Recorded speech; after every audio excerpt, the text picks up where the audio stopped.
नमस्ते दोस्तों, स्वागत है आपका अपने YouTube चैनल भाई की पाठशाला में। आज हम आपके लिए लेके आए हैं कांग्रेस के सभी अधिवेशनों को याद करने की एक बहुत ही बेहतरीन ट्रिक। और भैया ये टॉपिक ऐसा है कि इसका एक ना एक क्वेश्चन आपको हर एक कॉम्पिटिटिव एग्जाम में देखने को मिल ही जाएगा। अक्सर एग्जाम में पूछ लिया जाता है कि कौन से अधिवेशन की अध्यक्षता किसने की है, और ये आज हम आपको याद कराएंगे ट्रिक के साथ। तो चलिए चलते हैं हम अपनी ट्रिक की ओर। तो सबसे पहले हम बात कर लेते हैं कांग्रेस के पहले अधिवेशन की, जो 1885 में हुआ और बॉम्बे में हुआ। इसकी अध्यक्षता की थी WC बनर्जी ने करी थी, व्योमेश चंद्र बनर्जी ने करी थी। अब इसको कैसे याद करेंगे कि भाई आप यदि ये सोचते हो कि भाई कांग्रेस के अधिवेशन हम याद नहीं करें तो ये भूल जाइए। ये आपका पीछा नहीं छोड़ने वाला, क्या नहीं छोड़ने वाला, पीछा नहीं छोड़ने वाला। और पीछा नहीं छोड़ने से आपको याद आ जाएगा 85। तो कांग्रेस का पहला अधिवेशन हुआ 85 में, और कहाँ हुआ, बॉम्बे में हुआ। और इसकी अध्यक्षता किसने करी, WC बनर्जी ने करी। चलिए नेक्स्ट, कांग्रेस का दूसरा अधिवेशन जो कि 1886 में हुआ और कलकत्ता में हुआ। इसकी अध्यक्षता करी थी दादा भाई नारोजी ने करी थी इसकी अध्यक्षता। अब इसको कैसे याद करेंगे कि भाई आप अपने दोस्तों के साथ बैठे हो और आपके दादाजी ने आपको क्या किया, कॉल किया। क्या किया, आपके दादाजी ने आपको कॉल किया और आपने फ़ोन अटेंड नहीं किया। तो आपके दोस्तों ने क्या बोला, छी, कितनी छी बात है, कितनी गंदी बात है कि तूने अपने दादाजी का फ़ोन अटेंड नहीं किया। और दादाजी का फ़ोन अटेंड नहीं किया, दादाजी से क्या याद आ जाएगा हमें, दादा भाई नारोजी। और फ़ोन अटेंड नहीं किया तो दोस्तों ने क्या बोला आपको, छी। तो छी से क्या याद आ जाएगा आपको, 86। तो आसानी से याद हो जाएगा। दूसरा अधिवेशन 1886 में हुआ, कॉल काटा मतलब कोलकाता में हुआ, और दादा का फ़ोन काटा मतलब दादा भाई नारोजी। आसानी से याद हो जाएगा। चलिए नेक्स्ट, अब हम बात कर लेते हैं कांग्रेस के तीसरे अधिवेशन की, जो कि मद्रास में हुआ और 1887 में हुआ, जिसकी अध्यक्षता करी थी बदरुद्दीन तैयब जी ने। हम सबको पता है कि फ़ास्ट फूड के ठेले ज़्यादातर कौन लगाते हैं, मद्रासी लोग लगाते हैं। सुना होगा आपने मद्रासी फ़ास्ट फूड वगैरह, ऐसा नाम सुना होगा। तो फ़ास्ट फूड के सबसे ज़्यादा ठेले कौन लगाते हैं, मद्रासी लोग लगाते हैं। अब भाई आपने फ़ास्ट फूड खाया और आपकी क्या हो गई, तैयब जी मतलब तबीयत ख़राब हो गई। और तबीयत ख़राब से क्या याद आ जाएगा आपको, तैयब जी याद हो जाएगा। और तबीयत ख़राब क्यों हुई, क्योंकि आपने फ़ास्ट फूड खाया मद्रासी ढाबे से। तो आपने क्या बोला आपकी तबीयत ख़राब होने के बाद, कि सत्यानाश जाए उसका, क्या जाए उसका, उस ढाबे वाले का सत्यानाश जाए। और सत्यानाश से क्या याद आ जाएगा आपको, 87। और सत्यानाश किसका जाए, मद्रास ढाबे वाले का। तो मद्रास ढाबे से क्या याद आ जाएगा आपको, मद्रास। उसका सत्यानाश क्यों जाए, क्योंकि उसके खाने से आपकी तबीयत ख़राब हो गई। और तबीयत ख़राब होने से क्या याद हो जाएगा आपको, बदरुद्दीन तैयब जी। चलिए नेक्स्ट, अब हम बात करेंगे कांग्रेस के चौथे अधिवेशन की, जो कि इलाहाबाद में हुआ और 1888 में हुआ। और इसकी अध्यक्षता करी थी जॉर्ज यूले ने। किसने करी थी, जॉर्ज यूले ने करी थी। अब इसको कैसे याद करेंगे कि भाई इलाहाबाद मतलब अल्लाह का हाथ, कि भाई जिसके ऊपर अल्लाह का हाथ होता है उसके तो जीवन में क्या है, ठाठ ही ठाठ है। और ठाठ ही ठाठ से क्या याद आ जाएगा हमें, 8-8। तो अधिवेशन याद हो जाएगा हमें, कब हुआ था, 1888 में। और कहाँ हुआ था, इलाहाबाद में हुआ था। और किसकी अध्यक्षता में, जॉर्ज यूले। अब भाई इसको हम एक तरीके से और याद कर सकते हैं, जिसमें आपको ये 4 वर्ड याद करने होंगे, BKMI, कि भाई पहले दूसरे तीसरे और चौथे अधिवेशन कहाँ हुए थे। तो B से याद हो जाएगा बॉम्बे, K से कोलकाता, M से मद्रास और I से इलाहाबाद। तो चलिए नेक्स्ट, अब हम बात करेंगे 1896 के कलकत्ता अधिवेशन की, जिसकी अध्यक्षता करी थी M रहीमतुल्ला सयानी ने। और इस अधिवेशन में पहली बार वंदे मातरम गाया गया। और भाइयों एग्ज़ाम में अक्सर ये पूछ लिया जाता है कि कौन से अधिवेशन में कौन सा नारा दिया गया, या कौन सा गीत गाया गया, या वो अधिवेशन क्यों बनाया गया। तो इनको हम ढंग से याद करेंगे। तो भाई कोलकाता अधिवेशन 1896 की अध्यक्षता M रहीमतुल्ला सयानी ने करी थी, और इसमें पहली बार वंदे मातरम गाया गया था। अब भाई इसको कैसे याद रखेंगे कि भाई 26 जनवरी या 15 अगस्त के दिन स्कूल में बच्चे प्रतियोगिता में भाग लेते थे, जहां उन्हें या तो गाना गाना पड़ता था या फिर डांस करना पड़ता था। तो भाई आपके एक टीचर था, उसने बोला कि मैं कल तुम्हें 9 से 6 कॉल करूँगा। क्या करेगा, 9 से 6 कॉल करूँगा, और सबको आना है, हम रिहर्सल करेंगे 9 से 6 के बीच। और यदि किसी ने मेरा फ़ोन नहीं उठाया तो मैं उस पर रहम नहीं करूँगा। क्या नहीं करूँगा, रहम नहीं करूँगा। 9 से 6 के बीच कॉल करूँगा, तो तुम्हें कॉल उठाना है और सबको रिहर्सल करने के लिए आना है। और रिहर्सल किसका करवाएंगे, वो वंदे मातरम गाने का। किसका रिहर्सल? वंदे मातरम गाने का रिहर्सल करवाएंगे। तो भाई 9 से 6 कॉल करेंगे, मतलब 1896 में हुआ, और कॉल करने से कलकत्ता में हुआ। और किसी पे रहम नहीं करूँगा से क्या याद आ जाएगा? एम रहीम तुल्ला। तो आसानी से याद हो जाएगा ये।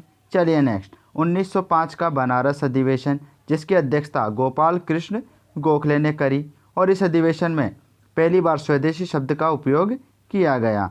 अब भाई हम सबको पता है कि कोई चीज़ जहाँ सबसे ज़्यादा फेमस होती है तो वह चीज़ वहाँ पे सस्ती ही मिलती है, ठीक है। तो भाई बनारसी पान आपने नाम सुना होगा। तो भाई बनारस के अंदर पान कितने रुपए का मिलता है? 5 रुपये का मिलता है। कितने का मिलता है बनारस में पान? 5 रुपये का मिलता है। अब भाई इसमें पहली बार स्वदेशी शब्द का उपयोग किया गया। अब भाई एक आदमी बोल रहा है कि भाई मैं तो लोगों को समझा समझा के खोखला हो गया। क्या हो गया? मैं खोखला ही हो गया मैं तो, कि स्वदेशी अपनाओ स्वदेशी अपनाओ। क्यों हो गया खोखला वो? लोगों को समझाने में कि भाई स्वदेशी अपनाओ। तो आसानी से याद हो जाएगा। बनारसी पान कितने का? 5 रुपये का, मतलब 1905 में बनारस में हुआ। और भाई स्वदेशी शब्द स्वदेशी अपनाओ मतलब स्वदेशी शब्द का पहली बार उपयोग हुआ। और वह स्वदेशी शब्द अपनाओ का नारा बोल बोल कर वह क्या हो गया? खोखला हो गया। और खोखले से क्या याद आ जाएगा हमें? गोपाल कृष्ण गोखले। चलिए नेक्स्ट, अब हम बात करेंगे 1906 के कलकत्ता अधिवेशन की, जिसकी अध्यक्षता दादा भाई नारोजी ने करी। अब भाई स्वराज शब्द का इसमें पहली बार उपयोग किया गया। 1905 में बनारस अधिवेशन में तो स्वदेशी शब्द का पहली बार उपयोग किया गया, और 1906 में स्वराज शब्द का पहली बार उपयोग किया गया। अब भाई आईएनएस के इस सत्र में 4 प्रस्ताव पारित करे गए थे। अब वो 4 प्रस्ताव कौन से थे? स्वराज, स्वदेशी, बहिष्कार और राष्ट्रीय शिक्षा। अब इसको कैसे याद करेंगे हम? तो भाई हमने ऊपर क्या पढ़ा था कि भाई आपको कॉल करेंगे कितने बजे? 9 से 6 करेंगे, परंतु उन्होंने कॉल कितने बजे करा? 6 बजे किया, पर आपने कॉल नहीं उठाया। कि भाई 6 बजे कॉल करा और आपने कॉल नहीं उठाया, तो भाई उन्होंने आपके घर पे कॉल कर दिया, आपके दादाजी को कॉल कर दिया। तो ये बात आपके दादाजी को बुरी लगी और वे आपसे क्या हो गए? नाराज़ हो गए। दादाजी नाराज़ क्यों हो गए? क्योंकि भाई टीचर ने आपको 6 बजे कॉल किया और आपने उठाया नहीं। तो कॉल करने से और 6 बजे कॉल करने से हमें क्या याद आ जाएगा? 1906, और कॉल करने से कोलकाता। और कौन नाराज़ हो गए? दादा नाराज़ हो गए, मतलब दादा भाई नारोजी। चलिए नेक्स्ट, अब हम बात करेंगे 1907 के सूरत अधिवेशन की अध्यक्षता रासबिहारी बोस ने करी, और इस अधिवेशन में कांग्रेस का विभाजन हुआ गरम दल एंड नरम दल में हुआ। और भाइयों ये 23वां अधिवेशन था कांग्रेस का। अब भाई इसको कैसे याद करेंगे? इसको हम याद करेंगे कि सूरत तुम्हारी रास ना आई। क्या नहीं आई? सूरत तुम्हारी रास ना आई। तो सूरत तुम्हारी रास ना आई से क्या याद आ जाएगा? सूरत अधिवेशन, और रास ना आई से रासबिहारी बोस। कि भाई सूरत अधिवेशन की अध्यक्षता किसने करी? रासबिहारी बोस ने करी। अब भाई सूरत से स्टार्ट है और 7 भी से स्टार्ट है, तो ये आसानी से याद हो जाएगा कि 1907 सूरत अधिवेशन रासबिहारी बोस। चलिए नेक्स्ट, अब हम बात करेंगे 1911 के कलकत्ता अधिवेशन की, जिसकी अध्यक्षता विष्णु नारायण धर ने करी, और इसमें जनगण मन गाया गया। और भाइयों ये 27वां अधिवेशन था। अब भाई इसको कैसे याद करेंगे? कि भाई स्कूल के अंदर जनगण मन गाया जाता था, ये हमारा राष्ट्रीय गीत है। अब भाई इस गाने को एक साथ एक ही सुर में सबको गाना पड़ता था। क्या? एक साथ एक ही सुर में, मतलब एक एक याद हो जाएगा हमें। 1911 एक ही सुर में गाना होता था, और जो व्यक्ति एक सुर में नहीं गाता था उसको टीचर बाद में क्या कर लेता था? धर लेता था, अलग से पीटने के लिए उसको अलग से धर लेता था। और धर लेने से क्या याद आ जाएगा हमें? विष्णु नारायण धर। और क्यों धर लेता था? क्योंकि जनगण मन अच्छे ढंग से नहीं गाता था। तो ये भी याद हो जाएगा हमें कि भाई 1911 के कलकत्ता अधिवेशन में जनगण मन गाया गया, और विष्णु नारायण धर ने इसकी अध्यक्षता करी। चलिए नेक्स्ट, अब हम बात करेंगे 1916 के लखनऊ अधिवेशन की, जिसकी अध्यक्षता अंबिका चरण मजूमदार ने करी। और इस अधिवेशन में कांग्रेस के गरम दल और नरम दल जो अलग हुए थे वे फिर से एक हो गए थे, और इसमें पहली बार मुस्लिम लीग शामिल हुआ। अब इसको कैसे याद करेंगे? अब हम 16 को याद करेंगे रोड़े से। किससे? रोड़े से, हंगामे से याद करेंगे कि भाई कांग्रेस, गरम दल और नरम दल फिर से एक होने के लिए बोल रहा है। तो भाई हर जगह रोड़े मच गए। मतलब क्यों मच गए रोड़े? क्योंकि भाई पहले अलग क्यों हुआ, जो अब वापस से एक होने की बात कर रहा है, इस बात के रोड़े होने लग गए। पर उनका कांग्रेस का फिर से एक विलय हो गया, वे मुस्लिम लीग भी इसमें शामिल हो गई। अब भाई कांग्रेस जो अलग हुई थी वो फिर से एक हो गए, तो सभी लोग ने क्या करे? एक दूसरे के चरण छुए, और चरण छूने से हमें क्या याद आ जाएगा? अंबिका चरण मजूमदार। अब हम बात करेंगे 1917 के कलकत्ता अधिवेशन की, जिसकी अध्यक्षता एनी बेसेंट ने करी। और भाइयों ये कांग्रेस का 33वां अधिवेशन था जिसकी अध्यक्षता एनी बेसेंट ने करी। कि भाई 1917 को हम याद करेंगे खतरा से। किससे याद करेंगे? 17 को खतरा से। और बेसेंट में एक शब्द छुपा हुआ है सेंट। अब भाई एक आदमी है, उसको क्या है, सेंट से क्या है, एलर्जी है। तो उसने पहले ही क्या बोल दिया अध्यक्ष बनने से पहले कि भाई एनी मतलब कोई भी है जो सेंट लगा के आया है वो पहले ही बाहर हो जाए, मुझे सेंट से खतरा है। क्या है? मुझे सेंट से खतरा। तो आसानी से याद हो जाएगा खतरा से 17 कि भाई 1917 के कलकत्ता अधिवेशन की अध्यक्षता किसने करी? एनी बेसेंट ने। तो चलिए नेक्स्ट, 1919 का अमृतसर अधिवेशन जिसकी अध्यक्षता मोतीलाल नेहरू ने करी। अब भाई इसका सन तो याद करने की हमें ज़रूरत नहीं क्योंकि सभी को पता है कि 1919 के अंदर क्या हुआ था, अमृतसर का जलियांवाला हत्याकांड हुआ था। और भाई अमृतसर जलियांवाला हत्याकांड के अंदर ज़मीन कैसी हो गई थी? लाल हो गई थी। कैसी हो गई थी? लाल। और लाल से क्या याद आ जाएगा हमें? मोतीलाल नेहरू। चलिए नेक्स्ट, अब हम बात करेंगे 1920 के कलकत्ता और नागपुर अधिवेशन की। और भाई ये अधिवेशन एक साल में 2 बार हुआ था। पहला कलकत्ता में हुआ था और दूसरा नागपुर में हुआ था। तो कलकत्ता अधिवेशन की अध्यक्षता लाला लाजपत राय ने करी और नागपुर अधिवेशन की अध्यक्षता सी विजय राघवाचार्य ने करी। और ये अधिवेशन क्यों हुआ था? असहयोग आंदोलन के प्रस्ताव को पारित करने हेतु ये अधिवेशन किया गया था। अब भाई कलकत्ता अधिवेशन की अध्यक्षता लाला लाजपत राय ने करी। अब भाई इसको कैसे याद करेंगे? अभी हम ऊपर जितनी भी पढ़ते आए हैं उसमें हमने क्या पढ़ा है कि कोल काटा मतलब कोल काटा, पर आपने उसका कोल नहीं काटा, उसकी क्या कर ली? लाज रख ली। क्या करा आपने? कोल नहीं काटा मतलब उसकी लाज रख ली। और लाज रखने से क्या याद आ जाएगा आपको? लाला लाजपत राय। तो कोलकाता से कोलकाता याद हो जाएगा। नागपुर अधिवेशन की अध्यक्षता सी विजय राघवाचार्य ने करी।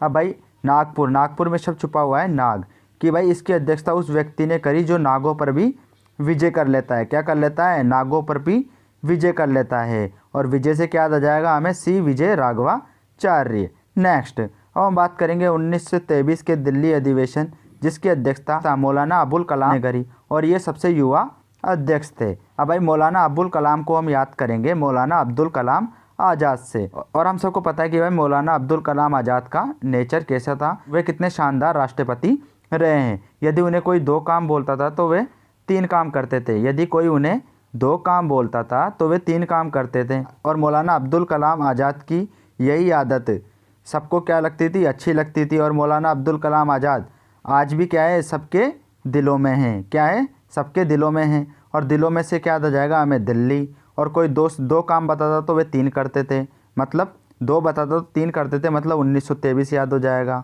और दिल में कौन है आज भी? मौलाना अब्दुल कलाम आज़ाद। और ये सबसे युवा अध्यक्ष थे। चलिए नेक्स्ट, अब हम बात करेंगे 1924 के बेलगांव अधिवेशन जिसकी अध्यक्षता महात्मा गांधी ने करी।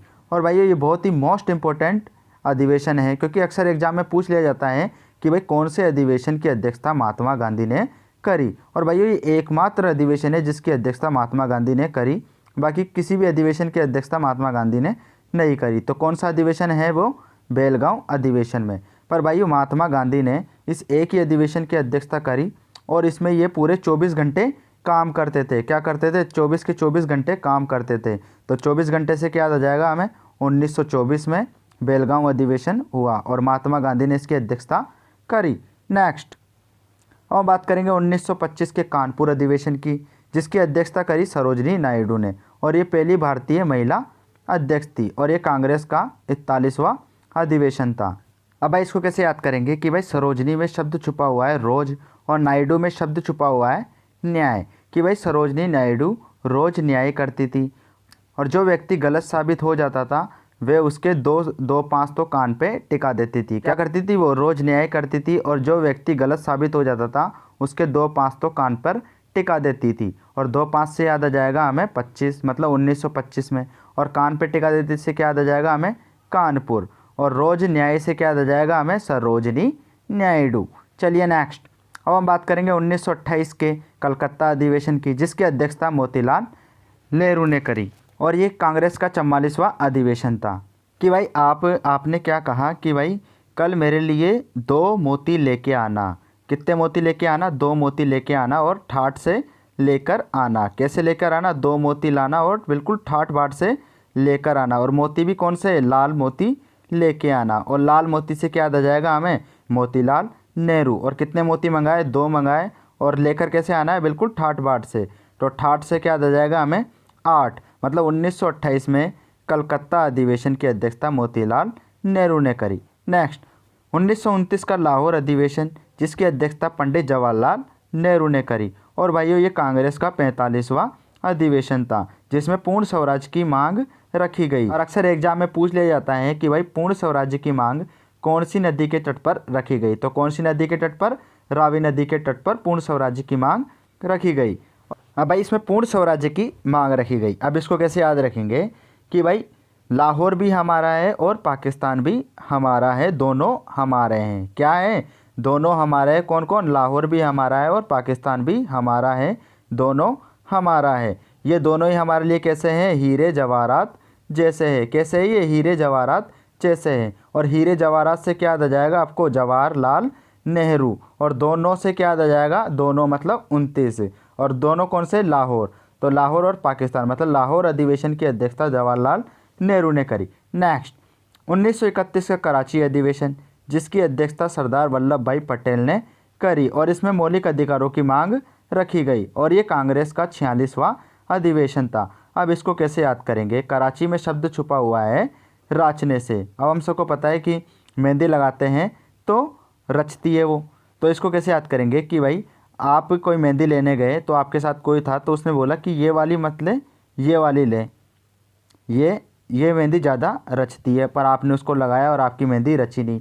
तो आपने क्या बोला, तू ही ज़्यादा पटेल बन रहा था, ये ले, ये मेहंदी ले, वो मेहंदी ले। क्या बन रहा था, तू ही ज़्यादा पटेल बन रहा था। और पटेल से क्या याद आ जाएगा आपको, सरदार वल्लभ भाई पटेल। और रांची से क्या याद आ जाएगा हमें, कराची। चलिए नेक्स्ट। अब 1937 का फैजपुर अधिवेशन, जो कि महाराष्ट्र में है, इसकी अध्यक्षता पंडित जवाहरलाल नेहरू ने करी। और ये गांव में आयोजित पहला अधिवेशन था। और ये कांग्रेस का 51वां अधिवेशन था। ये ढंग से याद कर लेना कि भाइयों ये गांव में आयोजित पहला अधिवेशन था। कौन सा अधिवेशन, फैजपुर अधिवेशन, जिसकी अध्यक्षता पंडित जवाहरलाल नेहरू ने करी। नेक्स्ट 1938 का हरिपुरा अधिवेशन और 1939 का त्रिपुरी अधिवेशन, ये दोनों अधिवेशन की अध्यक्षता सुभाष चंद्र बोस ने करी। और अक्सर एग्जाम में पूछ लिया जाता है कि लगातार 2 बार कांग्रेस के अध्यक्ष कौन रहे हैं, सुभाष चंद्र बोस रहे। अब इसको कैसे याद करेंगे कि भाई सुभाष चंद्र बोस क्या है, हीरे हैं पूरे। क्या है, हीरे हैं, देश के लिए क्या है वो, हीरे हैं पूरे। क्या है, हीरे हैं पूरे। और हीरे से क्या याद आ जाएगा हमें, हरिपुरा। और पूरे से क्या याद आ जाएगा हमें, त्रिपुरी। तो इन दोनों अधिवेशन की अध्यक्षता किसने करी, सुभाष चंद्र बोस ने करी। नेक्स्ट 1946 का मेरठ अधिवेशन, जिसकी अध्यक्षता जेपी कृपलानी ने करी। और भाइयों ये आज़ादी के ठीक पहले कांग्रेस के अध्यक्ष रहे थे। और ये 55वां अध्यक्ष था। और आज़ादी के ठीक बाद कौन अध्यक्ष रहे, राजेंद्र प्रसाद एंड पट्टाभी सीतारामैया, ये आज़ादी के बाद अध्यक्ष रहे। Thanks for watching this video guys. यदि कोई भाई हमारे यूट्यूब चैनल पे आज पहली बार आया है और उसे हमारी ट्रिक में मज़ा आया है, तो वे जल्दी से हमारे चैनल को सब्सक्राइब कर दीजिए और साथ ही साथ बेल आइकन पर भी क्लिक कर दीजिए, ताकि उन्हें हमारे आगे आने वाले वीडियो का नोटिफिकेशन ऐसे ही मिलता रहे। तो दोस्तों बने रहिए हमारे साथ ऐसे ही मज़ेदार ट्रिक के लिए। धन्यवाद दोस्तों।